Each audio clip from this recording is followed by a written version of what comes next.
Hey everyone, Nick at Dad the Prof here. Welcome. Nice to see you again.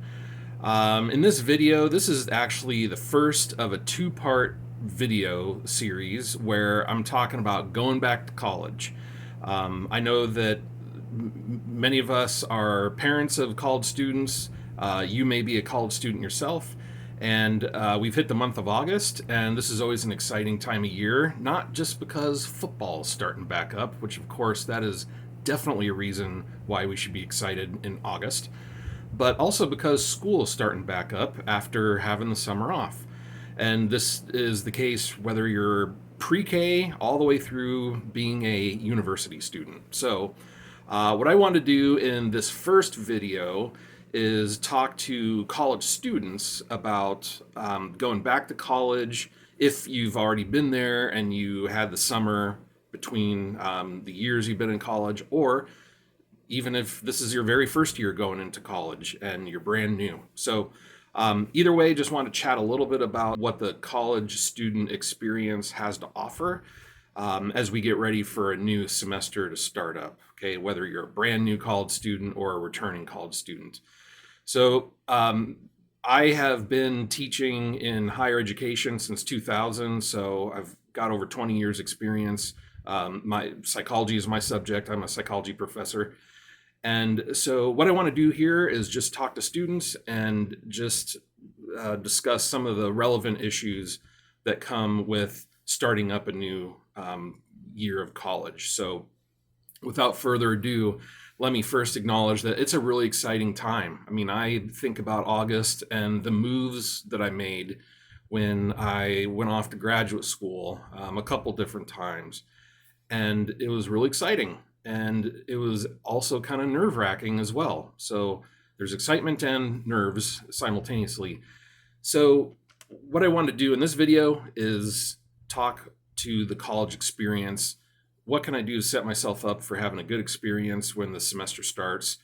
I'll provide some suggestions, tips, advice, what have you, for parents of college students in the second video in this series. So stay tuned for that one. So first off, students. Okay, number one, when starting college, mindset. Have a good mindset that you approach college with. So have an open heart and an open mind when it comes to approaching education. Be positive in your attitude. Come ready to learn. Expect to learn. Be ready to accept that. So one thing that's hard is if we come into something already going, oh, this is going to be tough, or oh, I'm not going to get it, or I'm not going to do well. And, we at least want to come in going, okay, like I'm up for this. I'm ready to learn and grow and do my best. So have that positive mindset when you come in on day one and keep it going thereafter. Okay.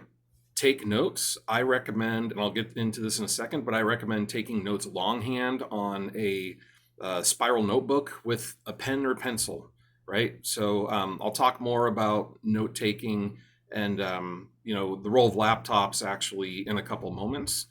But I recommend actively taking notes. Don't try to be some court recorder where you're taking notes verbatim based on what the prof is saying. You're going to get frustrated and you're not going to get it all anyway. So what I would recommend is taking notes over relevant things that are mentioned in class that aren't on the slides. So if your prof puts something on the whiteboard, write that down. But if it's in a PowerPoint slideshow or some other kind of material, just make sure, hey, prof, are you going to make these available to us, whether by handout or posting them online? And if they say, yeah, then okay, I would not worry about verbatim taking those things down as notes.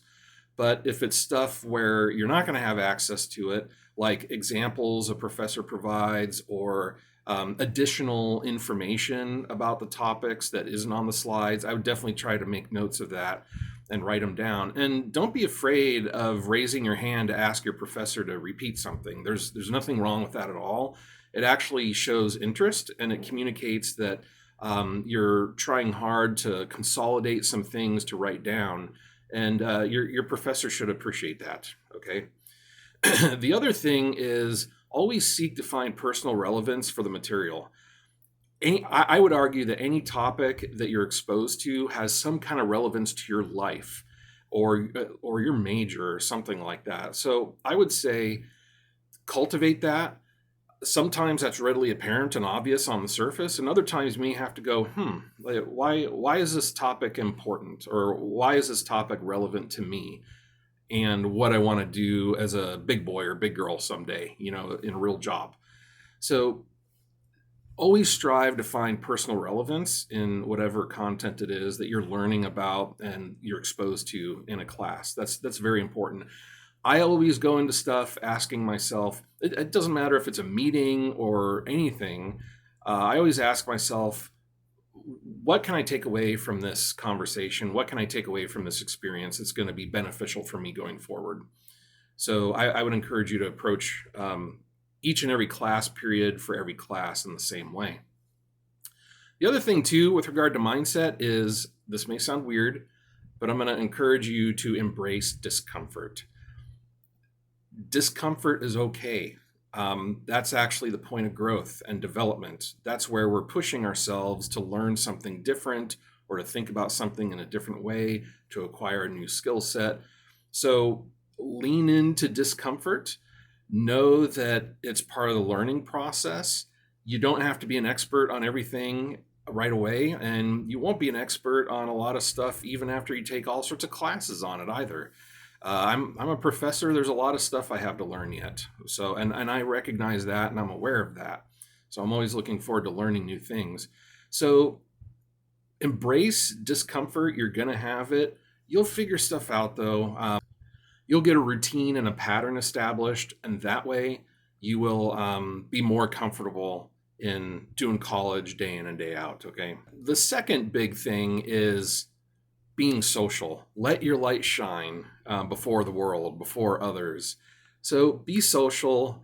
Again, be open to having experiences where you're getting to know other people. At least, and you may not be someone who chats people up. You may not be someone who initiates conversation, and that's okay. I mean, I'm not a big initiator myself, but definitely be someone who's receptive at the least. Okay. So be curious about other people, be curious about the class environment that you're sharing, the campus that you're all on together, and let stuff come to you sometimes, but be open to being social and getting to know people, not only for the sake of friendships that may develop, but also, I mean, those are potential study partners that you have in the classes that you're taking. You're all in that class together. Why not buddy up and study with one another? Pool your resources and your knowledge.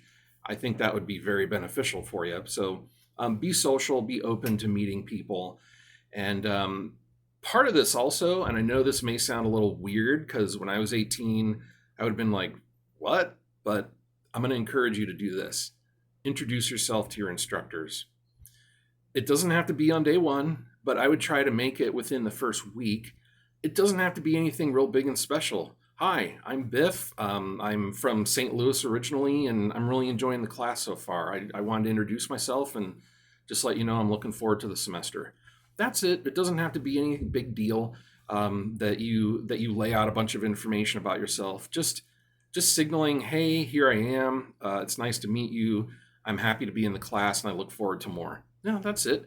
And so you're establishing a connection with your professor right there. And believe me, your professor will appreciate that, take note of it. And from there, that establishes hopefully a feeling of familiarity for you to where you'll be more comfortable going to them for other stuff throughout the semester. Like if you have a shaky quiz score, or maybe you want a little bit more information about how your writing can improve.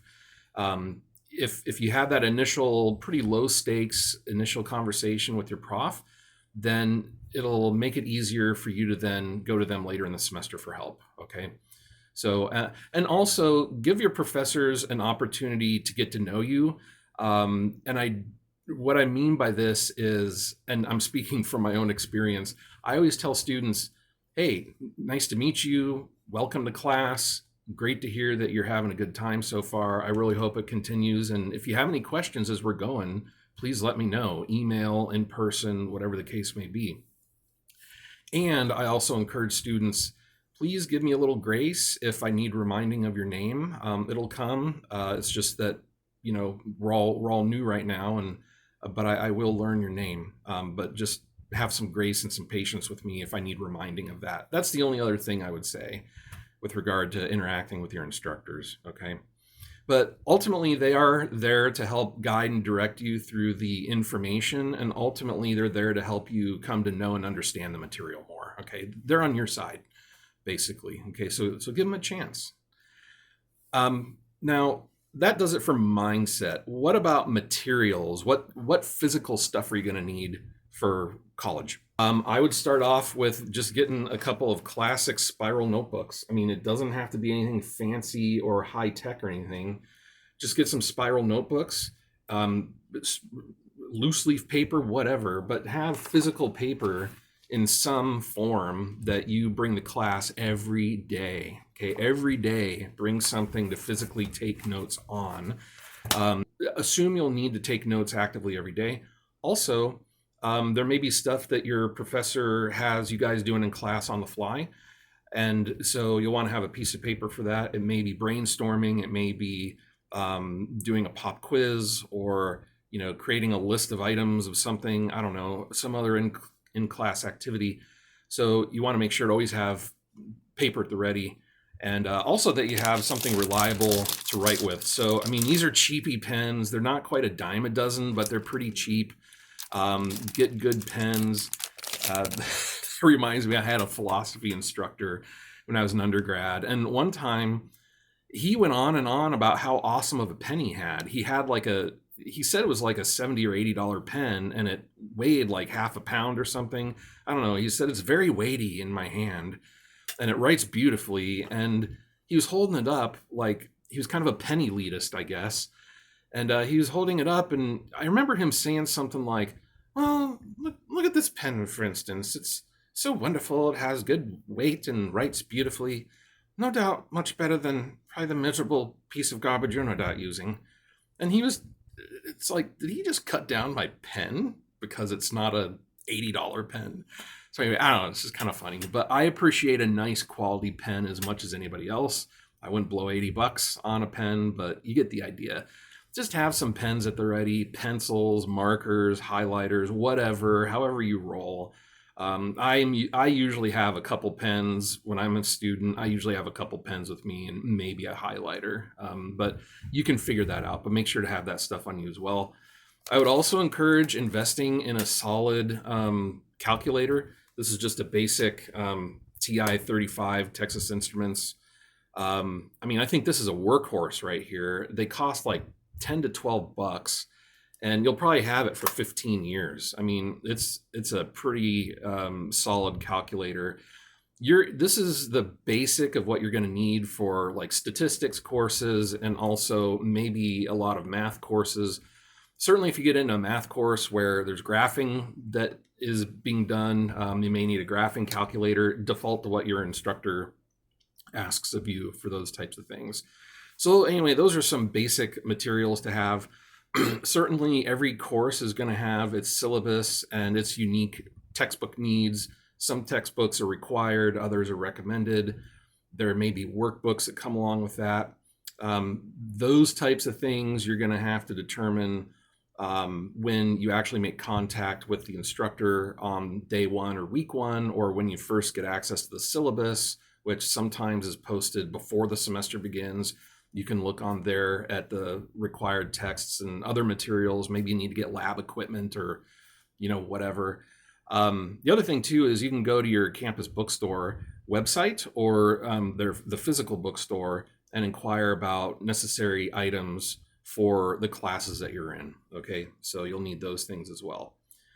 Now, I want to get into one other topic regarding tech stuff, and it is cell phones and the role of those in class, laptops, iPads. I don't know what they're called, but the notepads that you can write on the screen and longhand write on the screen, and then it like makes a Word file out of what you've written down, whatever, those types of things.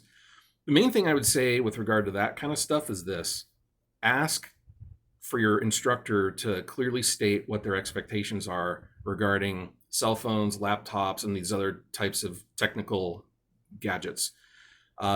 Expect variation in your instructor's points of view on these. Personally, I tell my students to turn off their phones or silence them and physically put them away in their bags. They don't need them out in class.